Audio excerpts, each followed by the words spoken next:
The first step in making fruit-flavored yogurt is to inspect the fruit. Workers discard any skin or pits that slip through and any pieces that are discolored or bruised. The fruit doesn't go into the yogurt as is. First, they turn it into jam. To give that jam just the right texture and taste, they have to weigh all the ingredients carefully before pouring them in the mixer. The first ingredient is water, followed by artificial and natural flavoring, and stabilizers to give the jam an even consistency. Certain types of fruit aren't colorful enough on their own, so the factory adds artificial coloring. Next come two types of sugar, fructose and sucrose. The mixer heats everything to 60 degrees Celsius to help dissolve the dry ingredients. The machine pumps out and refeeds the mixture so that it blends evenly. Then more coloring, followed by the fruit, followed by another hour or so of heating and mixing. Then they heat the jam at a minimum of 80 degrees Celsius for another hour to kill off any harmful bacteria.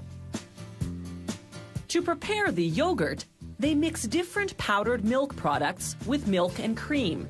For low-fat yogurts, they use fat-free milk and skip the cream. Once they've blended the ingredients, they heat them to 80 degrees Celsius or higher for just half a minute. That's all the time that's needed to pasteurize the mixture. But while it's now bacteria-free, there's another problem. Milk and cream naturally separate because cream is lighter due to its fat content. So on to the next step, homogenization, blending the milk and cream together. The homogenizer's pistons crush the fat globules. This enables the two liquids to merge. The mixture then goes into fermentation tanks heated to 45 degrees Celsius. Workers pour in a packet of live bacteria bought from a factory that breeds bacterial cultures for the dairy industry. Fermentation takes 6 to 20 hours, depending on the style of yogurt.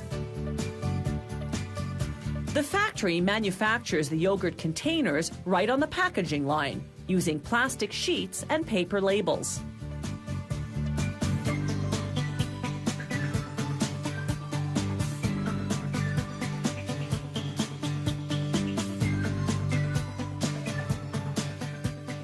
The machine heats the plastic and molds it into containers. A split second later, it wraps the containers in paper labels. You can view that dual operation best from underneath the machinery. Now they fill the containers with the combination of yogurt and fruit jam. To protect the yogurt from contamination, the air in this part of the machine is strictly controlled and filtered. The bacteria in the yogurt is what's known as good bacteria, the type naturally present in our intestines. They produce a compound called acetaldehyde. That's what gives yogurt its distinctive flavor. Those red dots are electronic sensors that verify the fill level.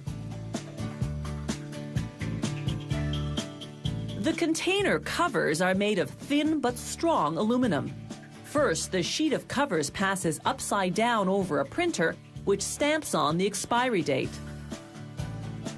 Unopened, this yogurt will stay fresh for more than 40 days. Then the sheet of covers turns right side up to be heat sealed onto the containers. Finally, the machine automatically divides the containers according to whatever pack format the factory's producing.